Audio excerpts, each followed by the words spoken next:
This is Umar Ahmed for IFL TV, proudly sponsored by Everlast. In front of my camera, in my opinion, we've got pound for pound, best ever fighter. You all must have forgot Mr. Roy Jones Jr. How are you finding London, Roy? I'm loving London. I'm always loving London when I'm here. Roy, of course, a massive fight week, a heavyweight fight week, a box office fight week. Anthony Joshua, Alexander Usyk. How much of a chance do you give Alexander tomorrow night? You give him a lot of chance because you know that with Joshua coming in at 242, he expects to go out there and take him out. So it'll be what can Usyk take. If Usyk can take it, then we're in for a great fight. Because if it gets late, you got to give Usyk a chance. Now, if he goes and blasts Usyk out there, Usyk can't take it, then that's what we would expect out of Anthony Joshua because he's the bigger guy and he's the most athletic guy. But if he lets Usyk get into the fight, it's going to be a tough fight for him.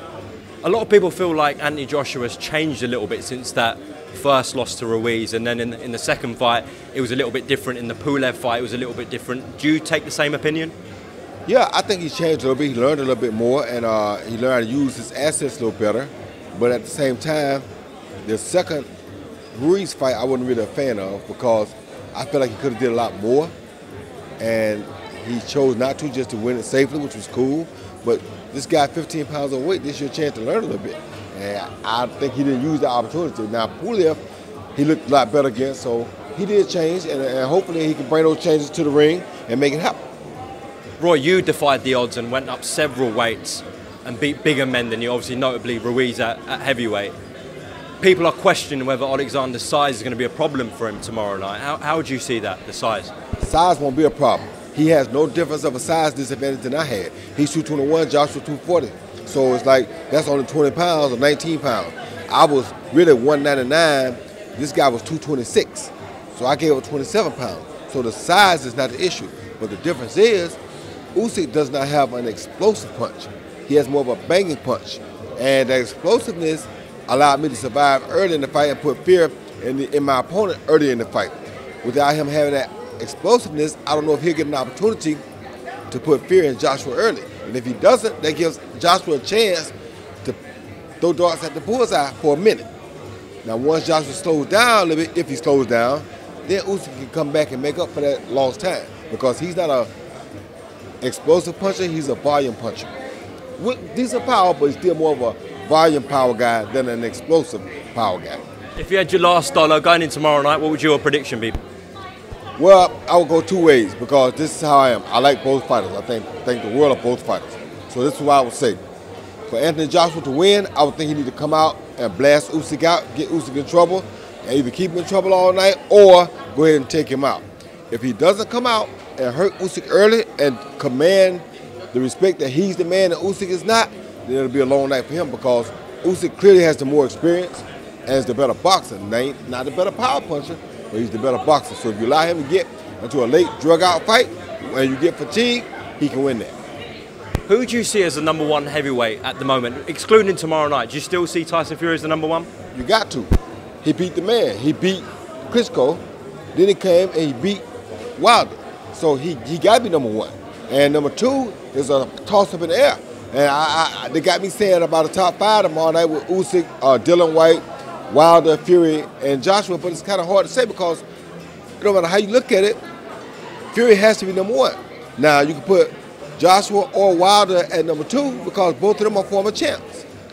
You can put Dillian or Usyk at number 4 and 5 because one of them is in the division, but one of them just came to the division, and one of them is undefeated coming up to the division.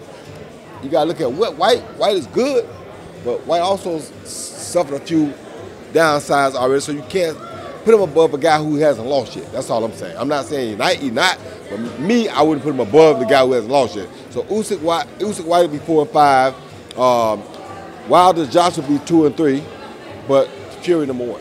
Of course, in a couple of weeks, Tyson Fury goes in against Deontay Wilder again. Do you expect the same outcome?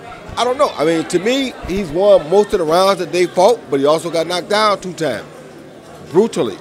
As you guys would say, brutally knocked down. So, I don't know. You know, it's hard to say. You never can count a punch out. Roy, just a couple of things I want to get your thoughts on. I spoke to Carl Froch today, and he said he's open to fighting yourself, Joe Calzaghe, and Mikhail Kessler. Thoughts? He should fight Joe Calzaghe. That's a fight he always wanted. I know he'll be really into that fight. That'll be a good fight for him. We always talked about doing an exhibition, And I still would do an exhibition with Carl because I like Carl. Carl's a good guy. So when I talk a lot of craziness, but I'm not really trying to fight a real fight unless it's something super substantial. An exhibition with Carl, I would do. Of course, we just saw Evander Holyfield go in the ring, and it was really sad to see. Thoughts on that? No, you shouldn't. I don't think people should be put out there to do things like that at this age. You understand me? So me, I looked good with Tyson last November. I feel like I probably could do a little bit more than what Evander did the other night. But with the age, you got to factor: is it worth it or is it not? But what he did it for, to me, probably wasn't really worth it. I'm a little bit more in tune still. I haven't been in there taking a lot of punishment too much, so I think I got a few more left if I wanted to, so it's a little different. Ryan Kavanagh from Triller said that he wants to get Holyfield back in the ring. That's Ryan Kavanagh. Last one, Roy. Next Saturday night, Wembley Arena, your guy, Chris Eubank Jr. is back in action. How's he been looking? He's been looking very good. I'm very happy with what I've been seeing from him. He's been looking very good. I spoke to Billy Joe Saunders last week, and he said if the money's right, he will take that rematch. Is that a fight, as Eubank's trainer, you're open to, you want to see for Chris? As a trainer, yes, I'm open to anything because I like improvement, and I love the improvement that I see in Chris.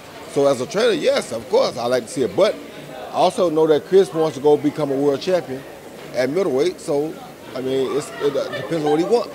He's the athlete, not me. You understand me? I'm just a trainer. But as a trainer, yeah, I want to see him get the revenge, of course. How do you rate Billy Joe Saunders as a fighter? Huh? How do you rate Billy Joe Saunders as a fighter? Billy Joe's a good fighter. I can't say nothing bad about Billy Joe. I like Billy Joe. He's a good fighter to me. He had a good showing with Canelo. He did good until he got caught. And, you know, it is what it is. Well, listen, Roy, I really appreciate your time on IFL TV. As I said, the GOAT, and hopefully we can get a word next week, a Eubank fight week, okay? All right. Perfect. Thank you, brother.